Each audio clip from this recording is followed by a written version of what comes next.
hello, everybody. Welcome back to Unscripted with Amy Kruzik and David Ellis. yes. Okay, so on today's show, I was actually watching a podcast.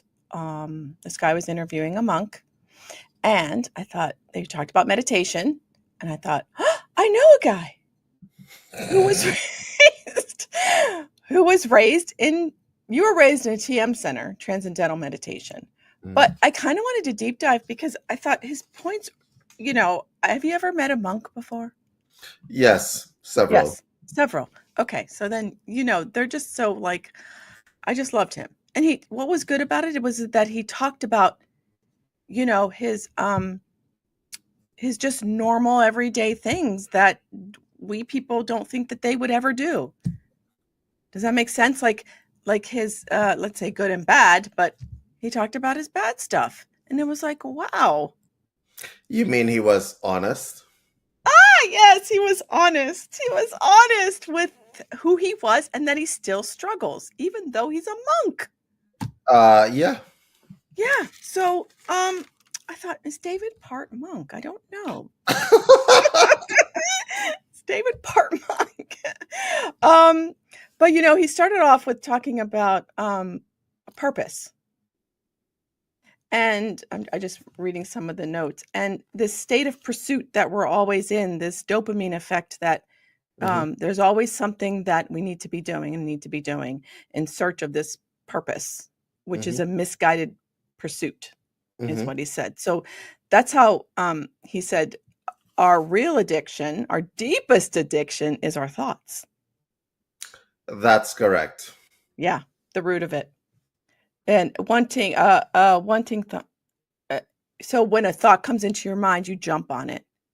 And what meditation helps is to put that thought aside. They're allowed to come in. And he also said that, it's not about getting rid of your thoughts. It's about letting them, they can jump in, but you have to go back to the breathing. Once they jump in, you come back to the breathing, and that's how you build the muscle in meditation. It's like there's 3 easy steps.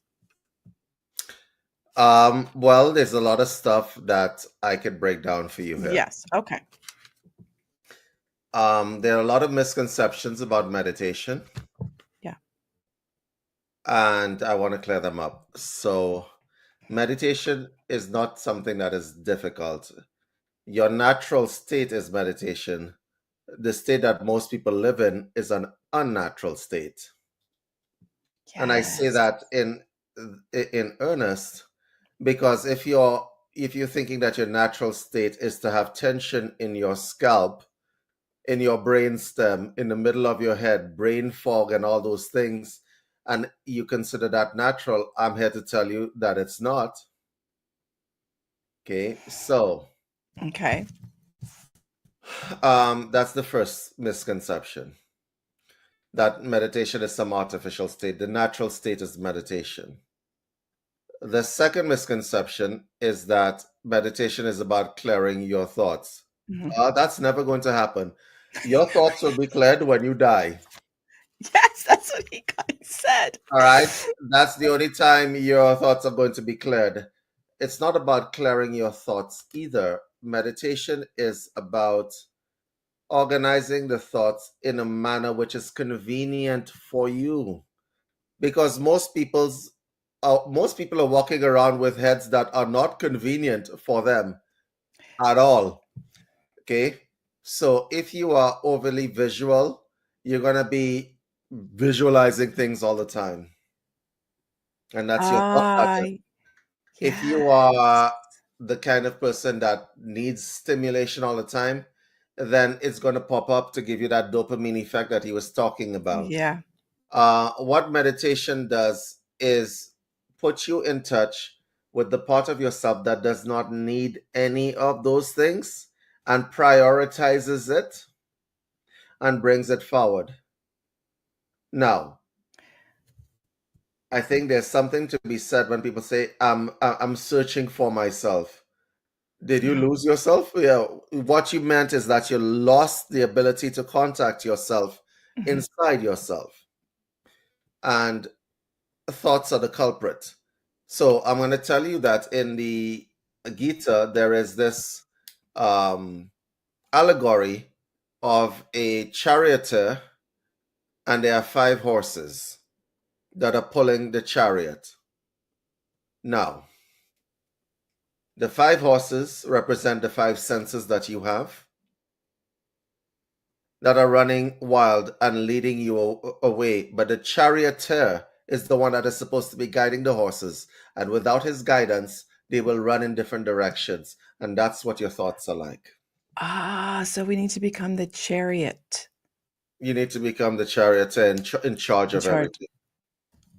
Right. So when those thoughts come in, what did he say? Mhm. They're not supposed to rule you. Right. They're supposed to say, recognize, come back to your breath. Correct. Okay. I thought that I've never heard it explained that way, that these 3 easy steps. And he also said that your breath, just concentrate on this breath. You don't have to do box breathing. You don't have to do all that nostril breathing or whatever that is.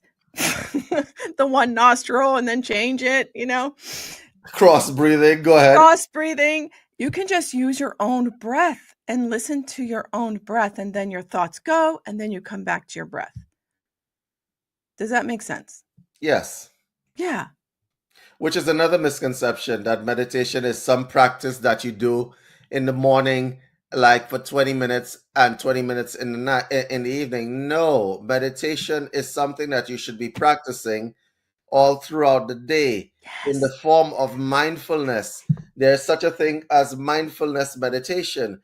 So the practice that is in the morning where you sit down and you concentrating on the breath, and it's all formal, like you have your little incense burning here, Yes. and you got your little pictures on the wall, the yantras Crystals. and mandalas and stuff like that on the wall and so on. That is a spiritual practice. Meditation should be with you throughout the day.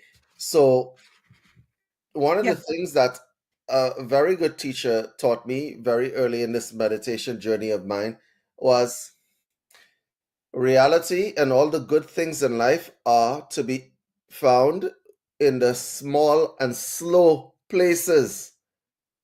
In the small Mm. and slow places. So when you close your eyes and just be in the moment of you just being here, listening to your breath, that in and of itself is meditation. It's not some formal practice with the incense and the yantras and the yoga pants from Lululemon. It's not any of those things. It is, Yeah. you don't have to learn how to sit in lotus position to meditate. No. No. And that was what was so beautiful about it, because he's like, you don't need any equipment to meditate. No. And he said that those micro moments of mindfulness, like at a red light, you're in traffic, those are the moments, those Yeah. little moments that you can rewire your brain, Mhm. because that's kind of what meditation does, is rewire it. Correct. To make the thoughts more convenient for you. Yes. And I really like that. So now you did transcendental meditation. You grew up in a TM center. Yes. At what age? 13? 13.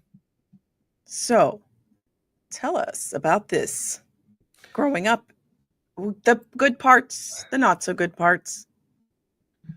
Good parts. Growing up in a meditation center, you are assured that the people there have some form of self awareness. So they're aware of the energy between people. Hmm. If you are aware of the energy between people, then you can regulate the energy between yourself and others. So, in a state where you have a community of people who are aware or self aware because they're in a state of mindfulness, if you are that person who stays in states of mindfulness, it is in your best interest to cultivate a community around you. Okay?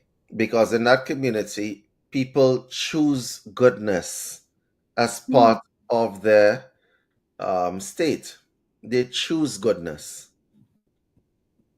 A lot of people are on the fence. I don't know whether I want to be good. You know, there are a whole bunch of people out there who are trying to struggle whether they are good people or bad people. No, just make a choice and stick with that choice. People have difficulty with choices and just making it. You want to know why? Too many Why? thoughts in the head, ruling them and causing them problems. Like, yeah, just like the other show, we talked about resistance and rationalization. Too many thoughts in the head, inconvenient thoughts. Like, Yeah. I would like to be a good person, but no, you just choose to be a good person. I Yeah. would like to be a decent person, but. So the good parts is that you're around a community that could help you. And when you're in a community of like minded people, the vibration does raise quite a bit. And it's easier for you to stay in a state of neutrality, happiness. Yeah. That's the good parts.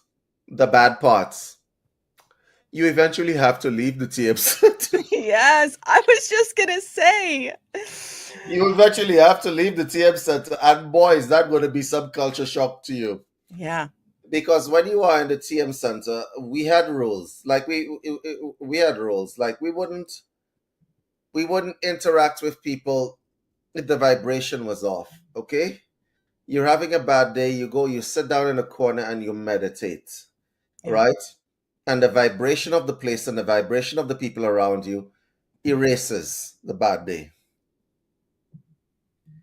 Then you have to go out into society again. Yeah. Okay.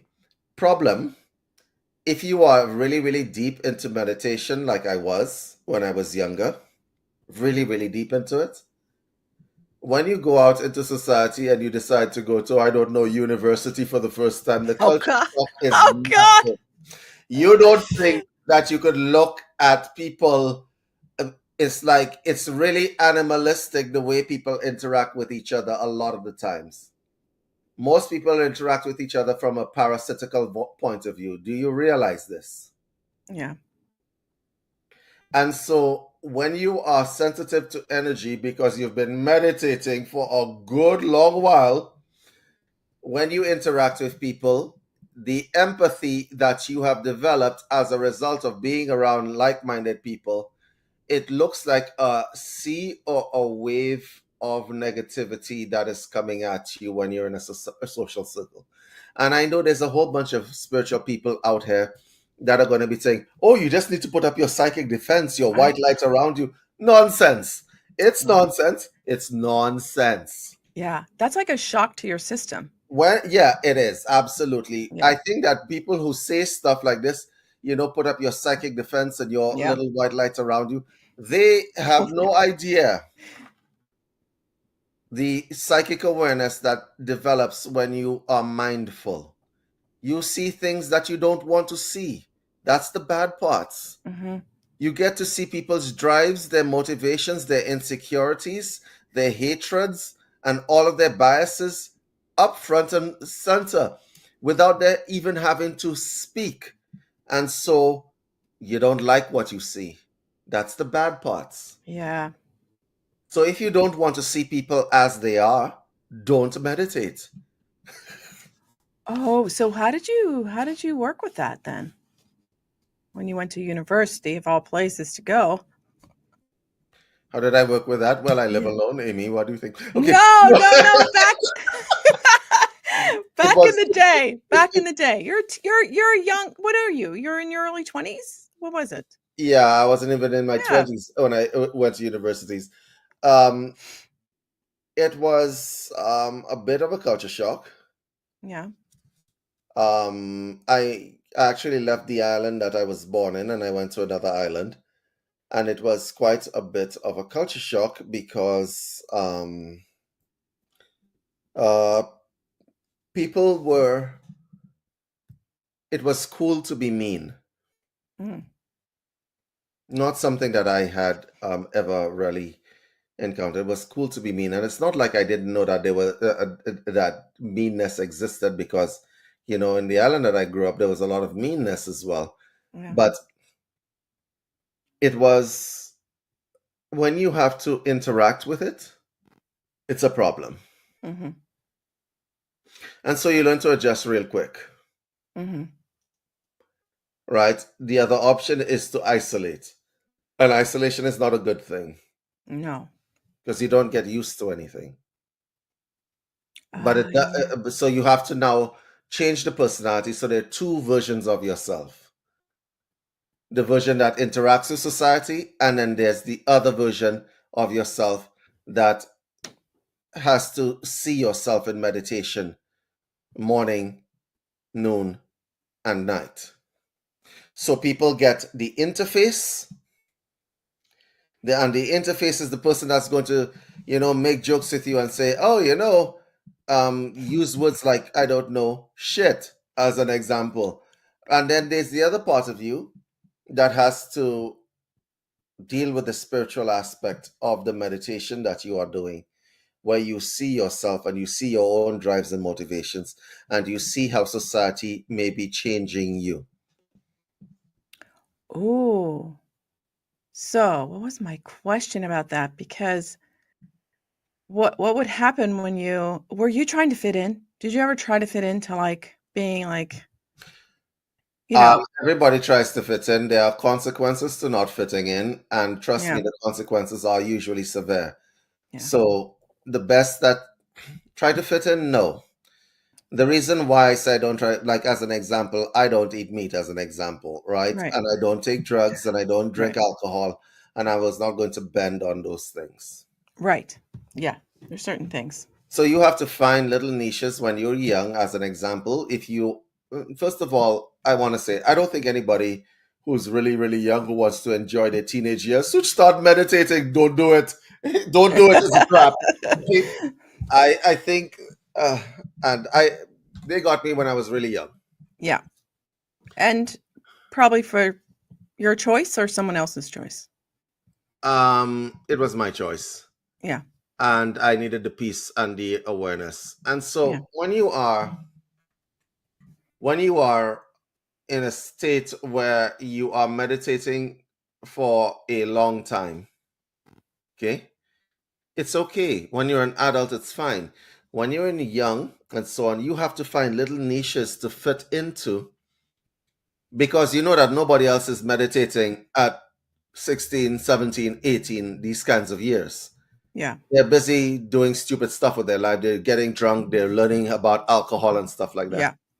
And I think for me, what it was is a simple problem of having two different lives running. So, what you can do when you are in meditating and stuff like that, or let's say you're a meditator at that age, is become the designated driver, as an example. Hmm.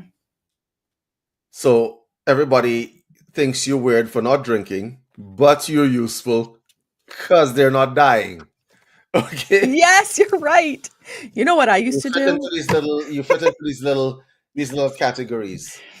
Or you come up with kind of like a creative way of pretending to drink, like I would do, thinking You used to pretend to drink. I did. I did. Okay, I mean, hey, they bought that's it because funny as hell. I didn't, alcohol was not my friend. And so I'm like, I just pretended to hold a glass and then, Yeah, I still do that up to today, actually, now that I think of it. I was invited to a party recently, yeah. and thankfully the cups were little red plastic cups. And And so you're walking around with a little red plastic cup and it's empty and nobody knows what. exactly. And it's kind of like a weird thing. I think there's a kind of evil that goes into when it is that you want to live a particular kind of life, but people think that you should be living another kind of life. Mhm, So they try to get you drunk. Or just have a mhm. little drink, just a little sip and Yeah, spill. just that's exactly. This was like in college and it was like a frat house and it was like Yeah, it's amazing. It it's like really is. And that's the and awareness that you have to have. Who are you really? yes. And I pretended and I would dump it out. Like it was just something creative that I was able to do and I didn't get forced. Not that anybody should force you to do it, but at that time, yeah, I was a little bit of a kind of like Yeah, wanted to fit in. I know for myself I'm never going to drink alcohol. I Yeah. just never will. No, not at this point. What would be the Yeah, point? yeah, What would yeah. be the point? Yeah, I can't do anything stupid anymore, right? Right? What would be the point? Okay, so I wanted to ask you something. So you said something about it's not emptying your mind, or I said something about it's not emptying your mind. So if it isn't about stopping the thinking, then what is the true nature of observing our thoughts? Okay, that's a difficult question. Um, It's open-ended. when you are meditating, your thoughts are going to come through the mind. If you exert resistance against the thoughts, then you're going to lose that battle because your conscious mind, the part of your mind that you give a name to, such as Amy or David, does not have a lot of strength. It's just an interface. Yeah. Your subconscious mind is a lot stronger and more powerful than it will ever be. And so when you try to stop thoughts, you're basically asking the transistor radio that you hooked into a power line to stop the electricity from coming. Right. And isn't that kind of like a scapegoat of not really seeing what you should be seeing to help you? Yeah, Don't these thoughts help you? yes, the thoughts Yeah. help you. When thoughts come into your mind, they're reporting from the subconscious part of your mind to let you know who you are and where you are. This is a communication process. Yeah. When we refer to the higher self, a lot of people believe that Amy or David, who is speaking to you now, is the real personality. It is absolutely not. Most people will never come into connection with their higher self because they don't meditate.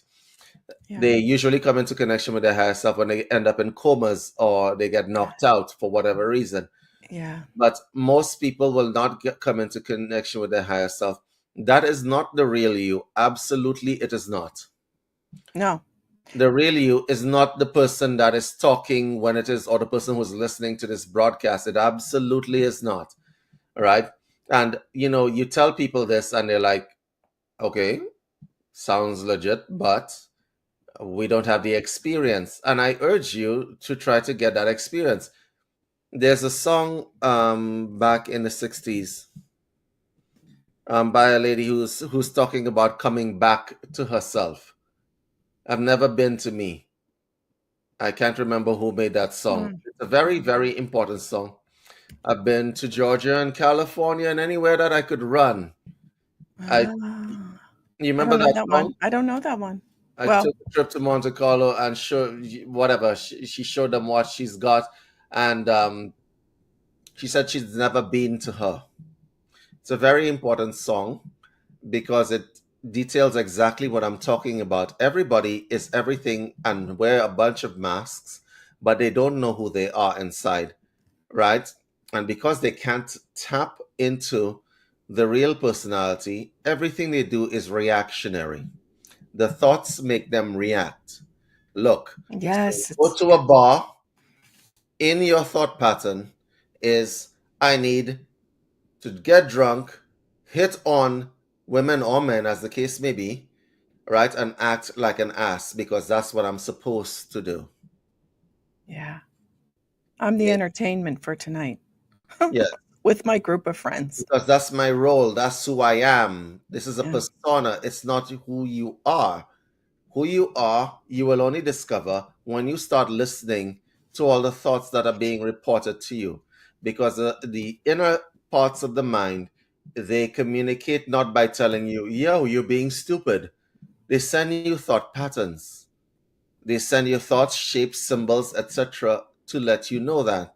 But you can't decode it because the language that you are using or the language you're listening to right now does not effectively decode what you should be experiencing when you talk to the inner mind. I'll give you an example of what I Yeah. mean, Amy. If I ask you to put into words the first time you held Emily, your Mhm. baby, in your arms after pregnancy, Mhm. and you look down at her little face, you can't Oh, find the words. no. I get chills. That's the words. I right? just did. You can't find the words. Oh, And that's what I'm talking about. The language is not sufficient to yeah. talk to the inner mind. It's not sufficient for the experiences that you have under a meditative awareness. When you ask a woman to explain this construct to you, the first time you see your child or the first time your child is brought into your arms, there are no words to describe that. No. But your mind can describe it if you actually see it inside your mind.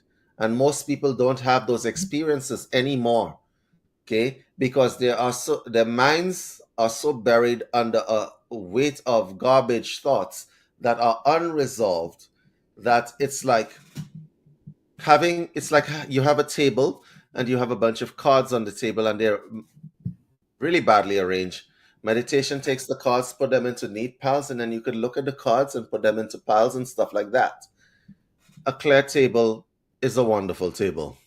Yeah. So people ask me what the benefits of meditation are. Yeah. What are they?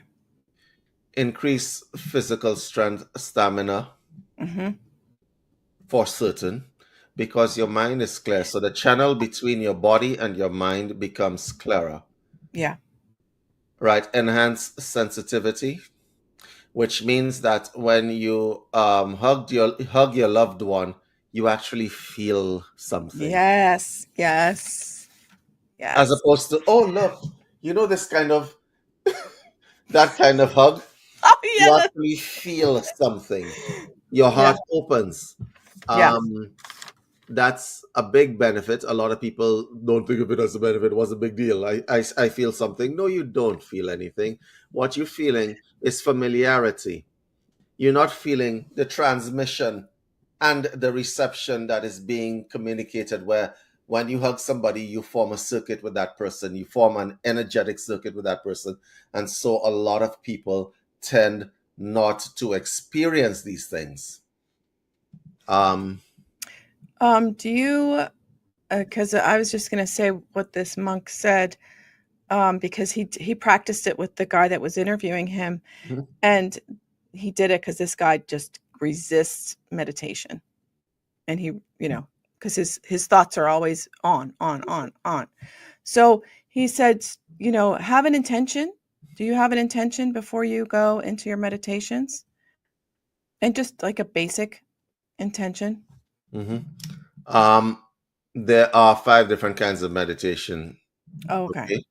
Uh, There are a couple of them that require intention, Okay. but there are 5 basic types of meditation. So I do Oh. all 5 different types of meditation and I rotate them depending on the time of year.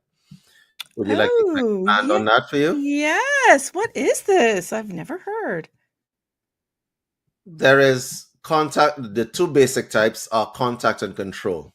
So, but there are 5 recognized types. The 5 recognized types is mantra meditation. It is the audible sound that you recite in the mind. The mind picks up the mantra Mm-hmm. and it tries to figure it out, unravel it. The more you recite it, it's like when I teach esoteric classes, or you teaching people how to, I don't know, cast spells or whatever, the witches of old and so on. When they uttered words, the words were not just words that came out of their mouths. The words were words that were embedded in their cellular structure.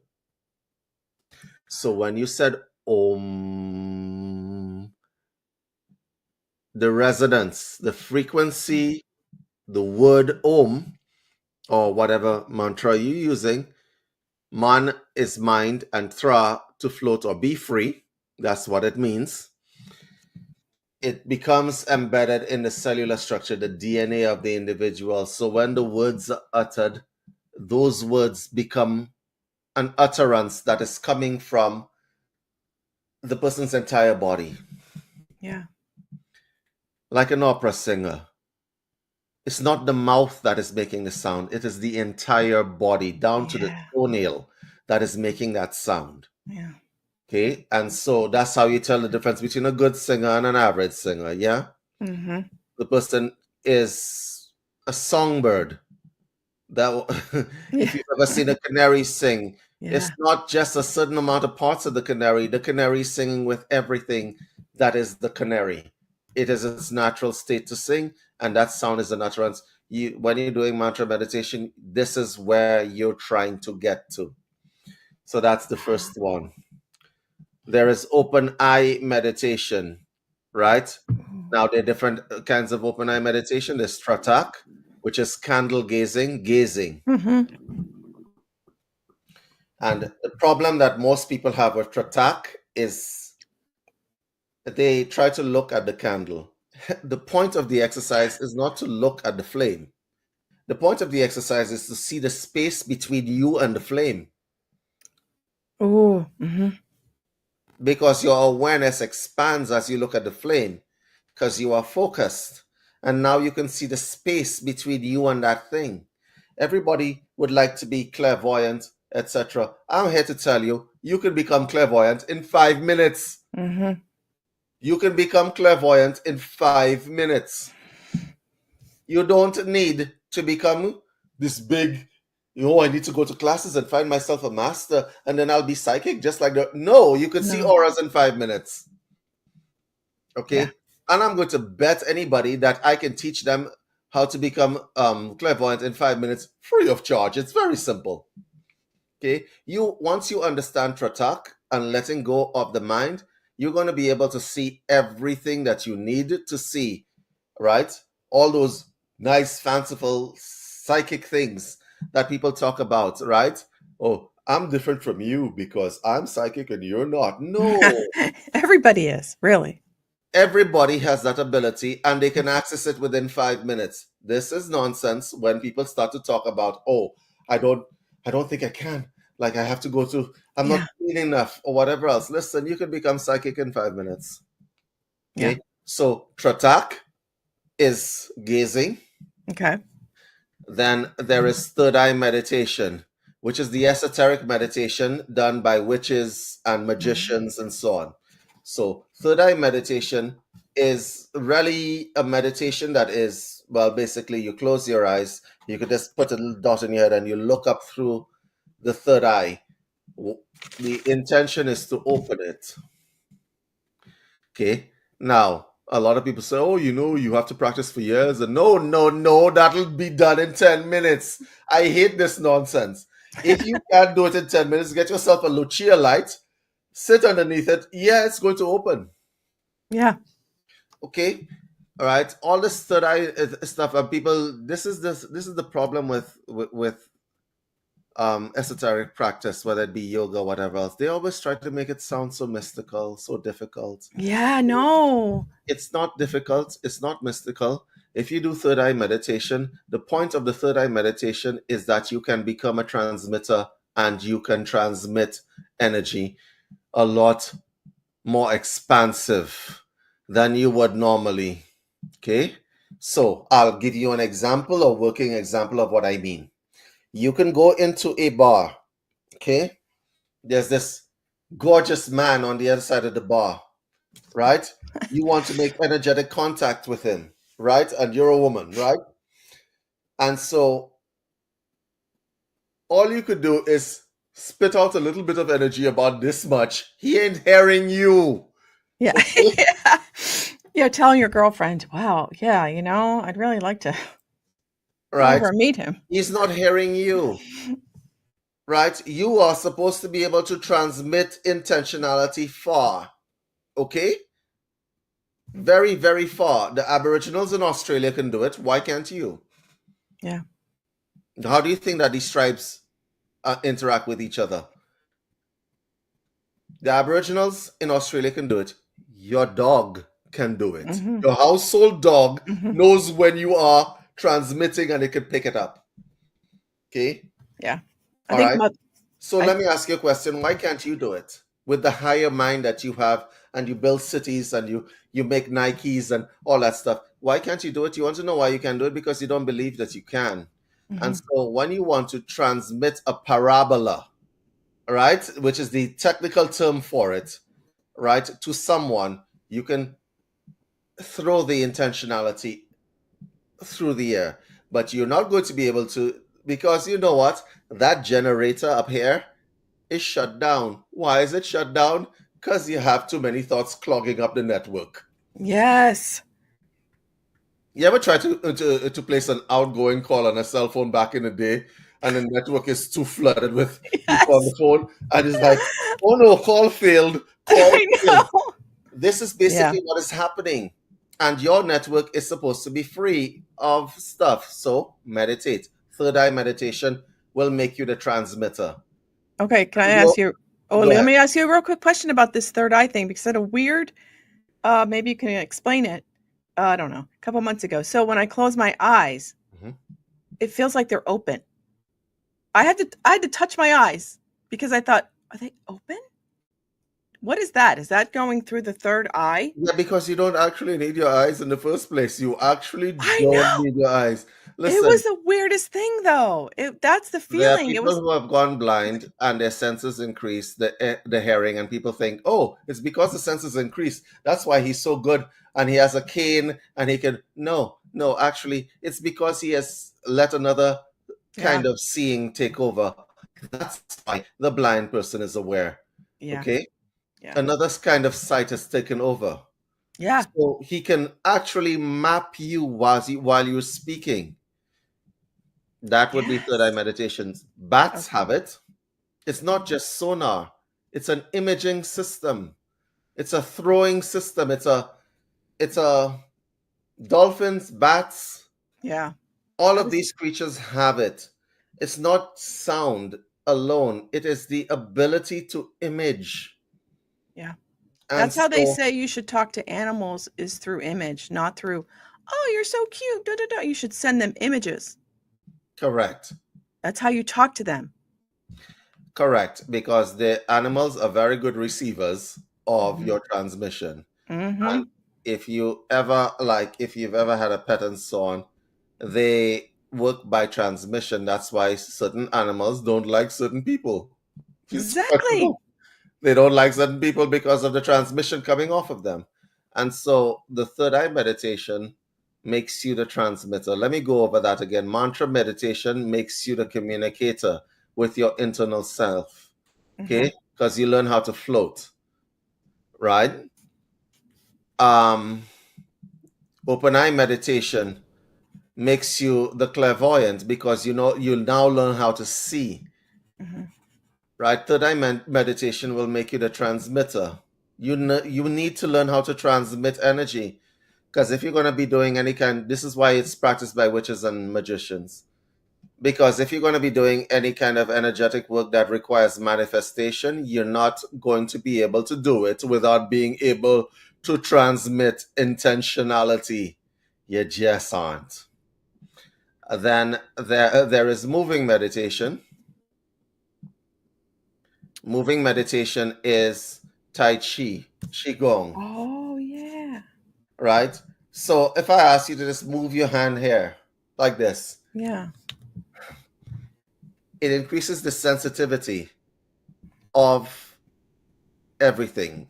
Most people are dead inside. You have a nervous system for a reason. It's not just there for decoration. It's not there to warn you about pain. It actually has good functionality. Okay? Right? There is freedom within, there is freedom without. I love those songs, Yeah. right? You remember that? I can't, who made that song? I can't remember the names of the songs, right? There is freedom within, there's freedom without.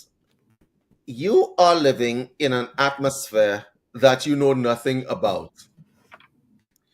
You have no contact with the natural world, specifically because you see the natural world as apart from you.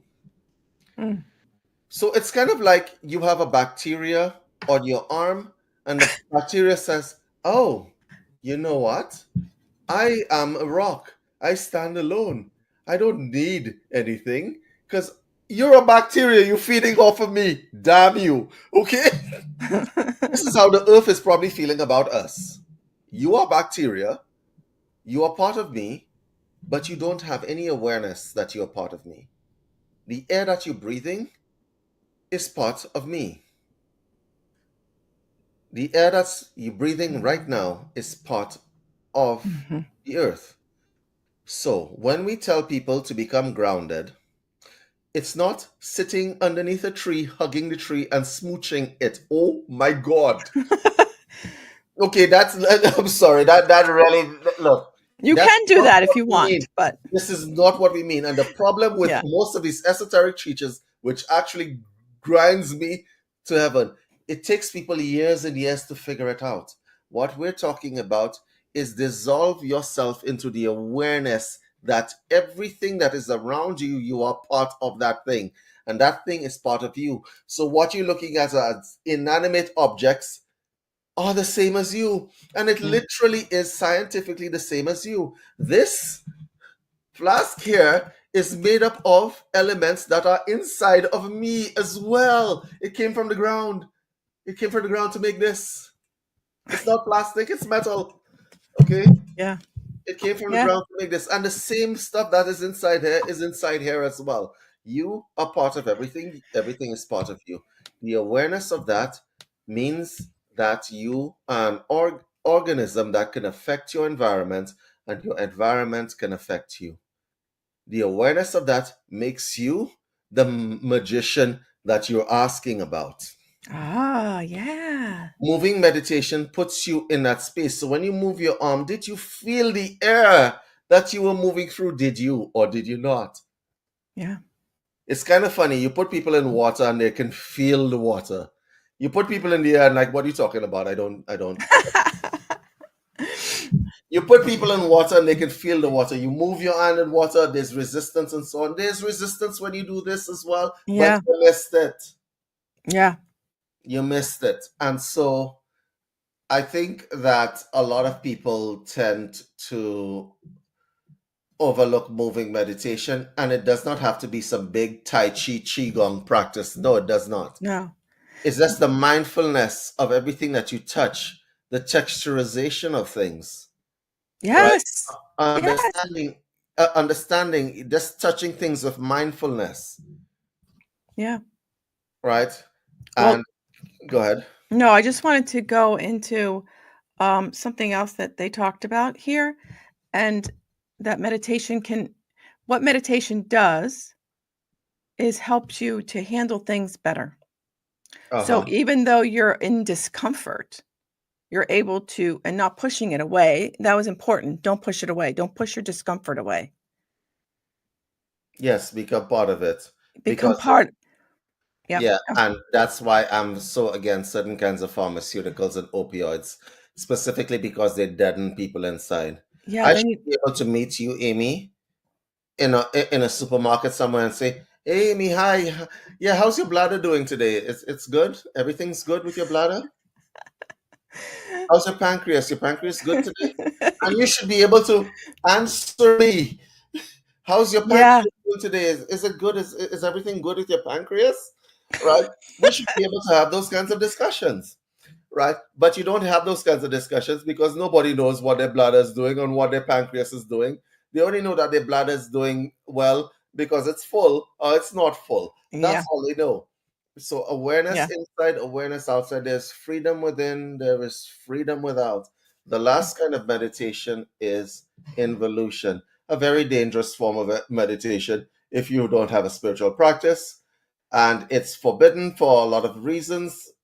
You will find that kind of meditations in books like The Master Key, which is also out of print from what I can remember, Mm. and certain deep esoteric books, because what it really does, it creates a situation in the mind where you're asking your mind to understand itself. Wow. And certain Zen Buddhism requires it. You're asking the mind to understand itself. And that's a riddle that the mind has to use all of its resources to understand itself. So when it's using all Mm. of its resources, you might be offline for a while, Oh my goodness. right? It's using all its resources, but if you have the intentionality for the mind to understand itself, the benefit of that meditation is that if you do that meditation like for a week, it will change your outlook on the entire universe in 1 week, because you're going to see things a lot differently than you see it now, which is why it's forbidden, because it makes people dysfunctional. The people who used to practice that meditation, um the most recent, it's never a good story. They usually drop out of society because nothing makes sense. And Ah, we are aware that nothing makes sense, but we're aware that nothing makes sense from a, how should I put it, a cerebral perspective, not an experiential. like But that meditation makes you aware. it's like an existential. Yeah. Yeah, So the you come stories out. that are coming out of it, and people like, yeah, okay, you know what? None of this makes sense. What am I doing this for? Like, no, okay, I'm done, Yeah. finished. And so it has a bad reputation, specifically because the people who practice it tend to drop out of society and stop cooperating with, like, family members, Oh, etc., and so on. So involution is a meditation form that is a very powerful meditation form. But as I said, unless you have a monastery to go to, no. If you have wife and kids and children, the awareness that nothing makes sense is, yeah, that's quite. and the awareness, the experiential awareness that nothing makes sense will change your paradigm quite a bit. Yeah. And the truth of And the matter is, we know that nothing makes sense. Like, I'm mm, talking to a bunch of atoms here. yeah, Like, it's yeah, calling itself Amy. This mass of atoms moving together at an accelerated rate is calling itself Amy, and Amy's talking to me. But if I was to experience Amy as a bunch of atoms moving itself around talking to me, then yeah. That's you know that's a bit much. the mic is a bunch of atoms moving itself around. That's a bit- All right, the mic that I'm talking into here is like just a bunch of atoms. And like little things like that, the awareness of these things, we know these things to be physics and fact. yeah. But if you have experience of it, then your paradigm is going to shift Hmm. dramatically. Oh, look, I have children, bunch of little atoms running around screaming, right? So people tend to stay away from that kind of meditation. Yeah. Let's. Yeah. We won't go into that one. Because No, I would no, say we stop. don't even. So on this other, they talked about impulse and action, and what they said was, let me see, I wrote it down. There's a gap between what happens and how we react. Hmm. Okay, the impulse and then the action, and it said we spend so much of our life just reacting. If we Yeah. feel hungry, we eat. If someone says hello, we say hello. It's like those types of reactions. And he asked him the question, the monk, he said, how much are we conscious and how much are we reacting? How much are we consciously and how much are we reacting? Hmm. So he said that when we find that gap between the impulse and action and make a different choice, Hmm. it's almost in every moment we are standing at the fork in the road. Every moment. It's reaction, response. We have a choice or make a choice. Does that make sense to you? Yes.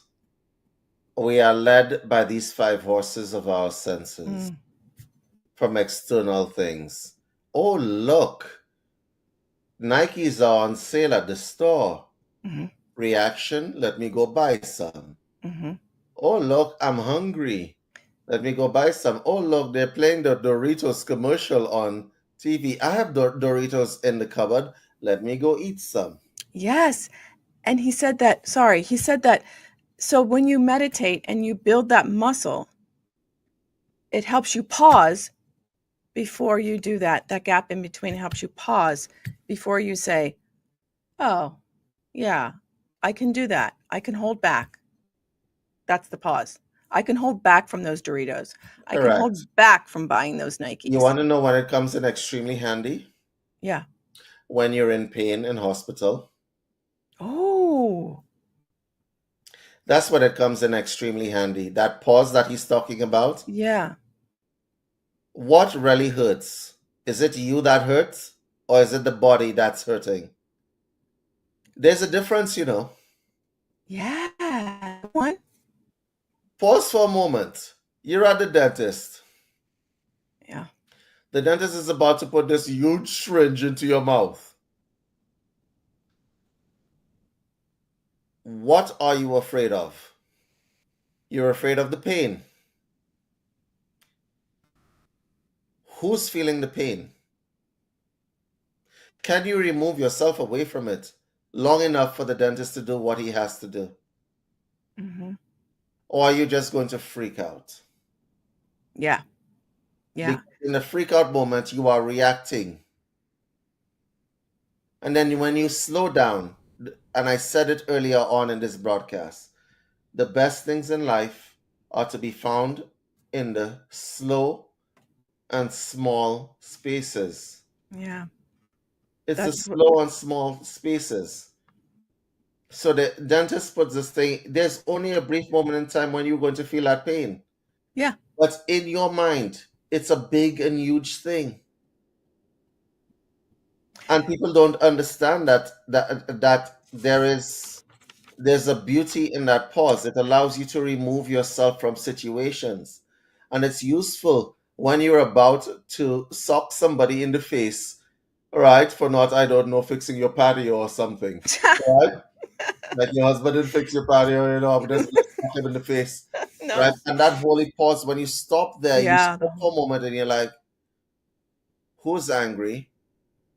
What is there to be angry about? Is it worth being angry about? That just that pause allows you to see Yeah. things. Right. I love that. I love that. And naturally I've been doing that. And even with my thoughts. Which part? Sucking people in the mouth? No, I don't do. Well, I'm not saying I'm perfect, but I don't hit people. Um, but um, but yeah. So where was something else I was going to go with this? I really like this conversation. Yep. This was good. It's a very interesting topic to talk about the mind dynamics. A lot of people, Yeah. it's the small and slow things. People don't slow the mind down enough to understand that there are times when being mindful or having a mindfulness practice is absolutely useful. But the problem is that esoteric teachers don't teach it that way. It's always shrouded in this mystery. I hate Yeah. mysteries. I Yeah. hate that nonsense. Okay. All right. The experience of the thing is a lot more anticlimactic. Oh, look, I need to sit on a hill for many, many years so Yes. that I could see auras around people and so on. No, actually, you could do it in 5 minutes in your basement somewhere. I'm sorry. Yes. I mean, he actually said that you don't need to go to a mountain and do all that. And No, you don't. And it's like those micro moments of mindfulness at the red light, just a reminder, at the red light in the grocery store line, getting gas, any of those are micro moments of mindfulness. Oh, where's my breath? Oh, how's my pancreas feel? How's my back feel? You know?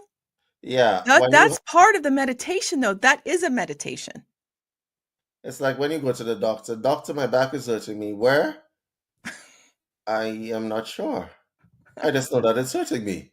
Yeah. Give me a pill and then it'll go away. No. Yeah. Did you go inside your back? Did you see what is going on?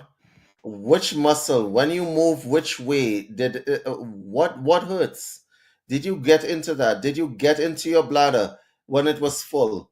How full are you? You think I could hold out to the next gas station 20 miles down the road?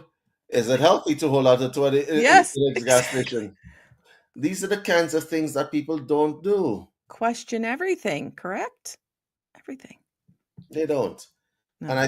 I think this has been a good broadcast actually, Amy, because a lot of people have misconceptions about what this meditation thing is. Yes, I did. It's And actually just living naturally, actually. That's all it is. yes. It's living like your household pet. Your household pet is Oh, more developed. Can you imagine that your dog is more developed spiritually than you are? I know. Your dog is more psychic and more developed spiritually than you are. That should be a problem, I'm gonna say. Yeah, I like that. I like that. And I like the fact that this simple meditation of breathing, I always thought you had to do this certain kind of breath, but it's just your own breath. Listen to it, feel it. Correct. Then, if you go out lost in your thoughts, come back.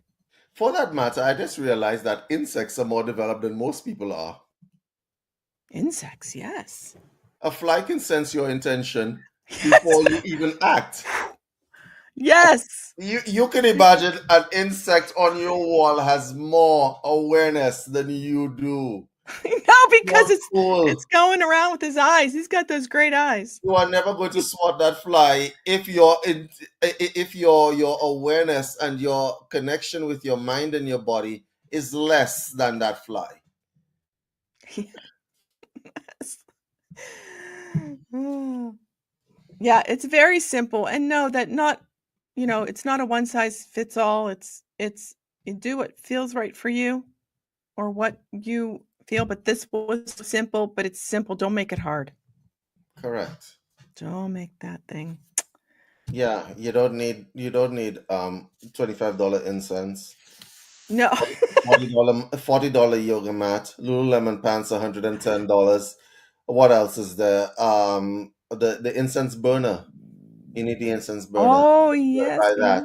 And then you gotta buy the tapestry to put up on the wall with the mandala or the yantra on it. All right. And then what else you gonna need? You're gonna need a diffuser. I mean, God. I mean, come on. See, that I'm guilty of that stuff. Right, and you're I'm gonna need guilty. the diffuser. But since we're at it, we should get some lapis lazuli because that helps with meditation, and some sandalwood paste and some rudraksha beads, right, to wear around our neck as well, right, and make sure that the little shroud that we're wearing is made of Egyptian cotton. Guys, seriously, yo, Yeah. just cut the nonsense. All right, meditation could be as simple as you walking down the road or taking a walk through the park. That is moving meditation because you are in awareness. Yeah. Okay, so I guess I want to leave you guys with this thought. Don't let your dog be more developed than you. Or cat or bird All or right, or the and, fly in your house. don't let the fly in your house be more developed than you. Like make an effort, right? Get that third eye working, right? Yeah. And yeah, Have a chat. Have a chat with the fly before. yes, yeah. Ask him, yo, how are you so aware? Yes. Have a discussion with that fly. How are you so aware? How do you know? How do you know what my intention is? Mm. These are the kinds of discussions that you want to have. Yeah. Yeah, the fly could be your teacher. So yeah, I like that. I like that. Okay. that was a good. That was a very Thank good discussion, AB. That was good. That was good. I'm glad I listened to that and listened to you. And that's it, guys. Until next time, Keep keep it it unscripted. unscripted. Bye. Goodbye.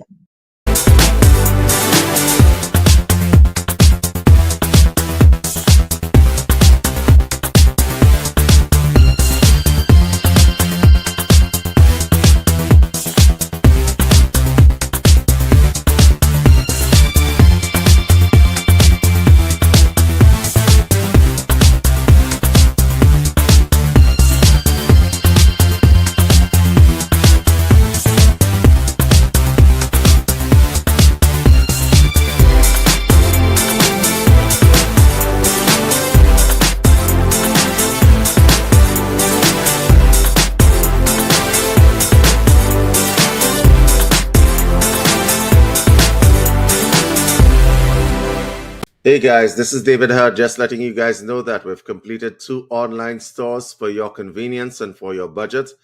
The first is our software store, which is at shop.onexa.com. We've grouped all the AI tools that we've created, including a tool that will allow you to actually create employees for your business. The second is the shop.onexa.com arsessentia.org store, where you can buy merchandise as well as self-improvement courses for yourself. These courses are internationally accredited by world bodies such as the Yoga Alliance, the International Association of Counselors and Therapists, and so on. Yeah, guys, so just check out our store and let us know what you think. And remember, if there's anything that you don't see in the store, we can absolutely custom build these tools for you. So if your business has a specific absolute requirement, we can build stuff for you from scratch. Okay? Check out our store, guys, and let us know what you think. Take care.